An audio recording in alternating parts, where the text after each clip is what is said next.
Hey, it's Mike. I am not an investing guru. I'm an average guy sharing my investment journey on the internet. In today's video, we're talking about my XDTE payment. I have a $300,000 position in XDTE, and this payment will be for the last 2 weeks because I did not make a video last week. So on this channel, if you are new, what I like to do is I like to borrow money. And what I like to do is I like to borrow against the money that I have already invested. So what I have this strategy where I like to invest in something I call foundational holdings. And these are high quality stocks or ETFs where you invest in, and then you borrow against that to invest in income generating funds. So you're not investing in growth and then borrowing money for growth. You're investing in growth with your regular money, and then you borrow for income. So we have foundational holdings, and my foundational holdings happen to be Tesla. This could be anything for you. So you have to look past the Tesla and look at the overall 30,000 foot view of the strategy. The strategy is investing in quality companies or ETFs. Again, some of you may argue that Tesla is not a quality company and that it's too speculative. However, I will disagree with you, and that is a conversation for a different day, but this is the overall strategy of what I'm doing in my portfolio. So imagine really good foundational holdings, and then you're borrowing into income funds. So what I invest in is this fund called XDTE.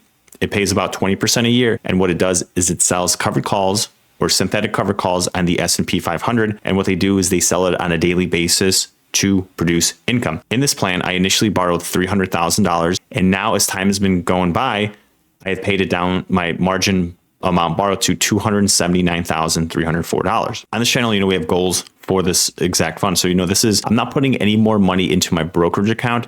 This income that is being generated here is now the income arm to my portfolio. So I'm not putting any of my W-2 money in here. I'm just using these income funds to generate money. The plan here is, we're investing in income funds that hopefully maintain NAV. I believe XDTE is able to hold its net asset value. And then, we're both investing in growth stocks. So when they increases, then you can borrow more money and then rinse, repeat, and scale. For the last 2 weeks, these are my two payments. On the 24th and 30th, on 24th, I got paid $1,205. And on the 30th of January, I got paid $1,437. So the plan here is I am not reinvesting this distribution. I am paying down the margin. In my previous videos, I said I was holding cash. In my head, I was going to use the margin for other things. I guess calling it paying down margin is a better way to say it. And then, so what my plan here is, am I going to be paying down the margin forever? The answer is not necessarily. So this is kind of what my equity position is looking like. So technically here, it says my Tesla or my equity is worth $254,000. My real position is worth $361,000 in Tesla. However, I am selling 9 covered calls against those Tesla shares at $450 a share. And what Robinhood does is whatever the price it takes to close those out, it subtracts it from the total amount of equity. Therefore, that's what it's reflecting on this. And then you can see here, this is the total margin used. And what my plan here is, once I keep paying this margin on, so right now, each payment that I'm getting is paying down my margin. I want my margin used to be the same as what it says for my equity. So for example, if it says 254,000 here, I want it to say 254,000 here before I invested into any other holdings. If for whatever reason, this equity keeps going down, but my margin stays the same, then I'm going to keep paying down the margin. But once my equity is above the margin amount, then I will go ahead and purchase some stocks or shares or more XDT, or the new fund that I'm looking at is the Curve funds. Stay tuned for that. But right now, I want my equity to match my margin used. All right, moving along, let's go to the actual portfolio. So as you can see here, it says my portfolio is worth $254,487. And let's just look at the overall portfolio for the last month, because the last 2 weeks, probably the 20th, what do we say, got paid out? So between here and here, we got paid out. So it looks like the summer. My position is up about 7% in the last month. If you look at the last week here, just a dismal 0.23%. Again, nothing to it. Stocks oscillate in price. Nothing to get worried about. You're not going to sell your house just because the market says it's worth 0.23% less. But this is kind of what my positions are looking like. So let's look at the S&P 500. So last month, let's just see, is up 1.49%. Last week, it is down, and then Tesla was slightly up, which is kind of interesting that it was outperforming the overall market. Now let's go to the Tesla positions. So as you can see here, these are the 9 covered calls that I'm selling against these Tesla positions. And I do have it pushed out all the way until January 15th, 2027. Right now, I'm sitting on my hands on this position. If the stock price does rocket, then I will have to roll these up. However, I have no more time to roll it up. So I need more time to pass before I can roll those positions up. Hopefully, it doesn't blast too high where then I do actually get assigned and someone does assign these shares to themselves or, does exercise their option. So ideally, I would just like to keep rolling up and then milking the premium from that. But I have 900 shares Tesla, 5,600 shares of XDTE. Let's look at the Tesla. All right, Tesla worth $402 a share for the last day. It's up probably about 0.4%. Last week, you can see here, my portfolio was up. Tesla position was down the last week. Let's scroll down here. Total return, $121,000. Today's return is that. And let's head over to the XDTE. All right, XDTE last day up 0.6%. Last week we're up 1.2%. This is great. As you can see here, my total return is still minus 4.67%. But then the day's return is that. I happen to buy in at the highest point here. Just like with anything I invest in, it just drops. So I was buying in close to over here, or right here before it just dropped. Whenever I buy something to the opposite, you'll make money. But it had a drop.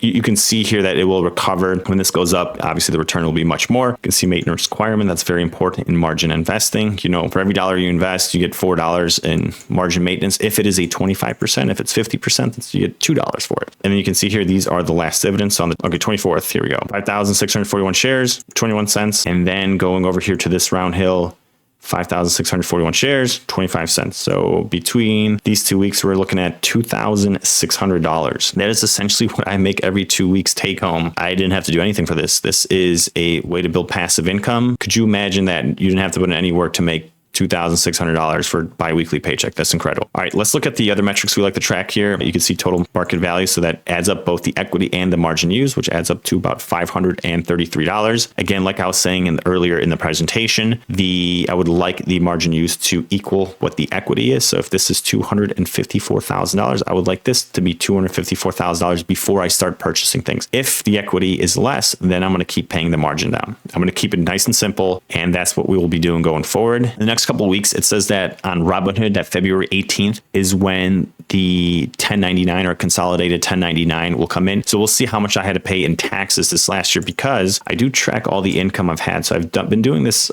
income investing since July 2023, and I've had a total of $56,000 invested. And I would like to see how much income it would be. So like I did the calculation here that I'll track here. So in income in 2024, $46,000. This is how much margin I paid. And then we'll see what the taxes are. And then I'll give you guys a number here on how much net gain I'll have minus all the taxes and all that good stuff. But just want to give you guys a heads up that I will be making a video about that to see what the real tax burden is for this income investing. I will say, however, if you go back to this year in 2024, I predominantly was investing in a lot of the yieldmax, and it was closer to the end is where I switched over to the Roundhill funds. We'll see kind of the tax load, tax implication will be off of the yieldmax, and then in 2025 will more so be like XDTE and possibly those curve funds. Moving down to the stocks here, so you can see Tesla position worth $361,000, Roundhill $286,000. So if I do get back to my price cost basis and I have all that income, that's all just gain. You can see here margin used, margin maintenance. One of the most important metrics if you are borrowing money to make money is what your margin maintenance is. This is the most important metric. So if my portfolio drops down to $65,000, I will have to liquidate shares. The lowest my portfolio has ever gotten was $118,000. Let's do this all thing. Yeah, so what was it? $118,000. That is twice as low as my lowest amount has ever been. We're on the up and up. Hopefully that trend continues for the next couple of years. And then that is about it for that. So then the last thing I just want to discuss is let's go to my XDTE spreadsheet here. So if you see here, I've only been investing in XDTE for about, was that 7 weeks? 1, 2, 6, 7.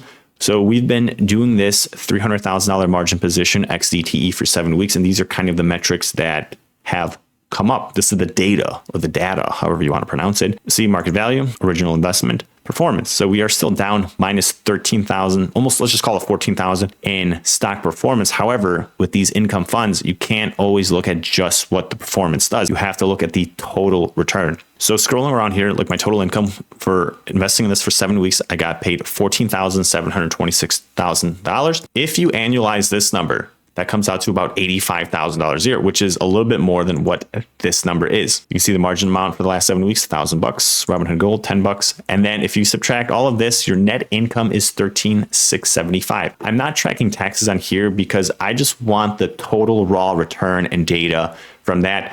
On this income page here, I do kind of track it to some extent. Like when I'm accounting for it, I do put it for 30%. But again, everyone has to pay some sort of tax at the end. I'm not going to focus that predominantly here. I just want to focus on this page here solely as the investment itself, like subtracting all tax and everything. I want it to be focused on the total return. My total return is still minus $320. A couple weeks ago, it was minus $2,000 or $3,000, but between the amount that's being paid out, the increase in the market value, we're closing the gap. So my total return investing in the 7 weeks is minus 0.11%. Again, it was much more. It was about a 1%. Now it's slowly ticking up and up. And eventually, when the share price does recover, then the total return will definitely be much more. If you look at the same time frame, the return of the S&P 500 was about 2.86%. So again, investing for this in 7 weeks would have been more worthwhile to just invest the S&P 500 with the 300K versus investing in these income funds. Who knows? But I just want to show you the raw data. You can make the decision for yourself, but hopefully all of this helps you decide if you want to do it or not. I mean, would it have been more worthwhile to invest $300,000 in a margin position in Tesla and had rocket gains? That's an option, but I don't know. I just like the idea of the income paying down the margin. Like if you invest in a growth investment that pays no dividends, that margin is just tacking up and tacking up. Whereas in this, you keep paying the margin off each time, and then you could either reinvest that money, you can pay down your margin, or you can take it out. You have options. You have more options doing it in this way. And again, like I'm already getting the growth through investing in the growth funds myself or the growth stock holdings. I want this other arm to be that income. But again, to each their own. If you guys have questions, please let me know. If not, I hope you have a great day. Hopefully this motivates you to do something similar or not. Again, your own risk. Using margin is risk. You can increase your gains or increase your losses however you want to play it. But this is where we're at. Hope you all have a good one. Peace.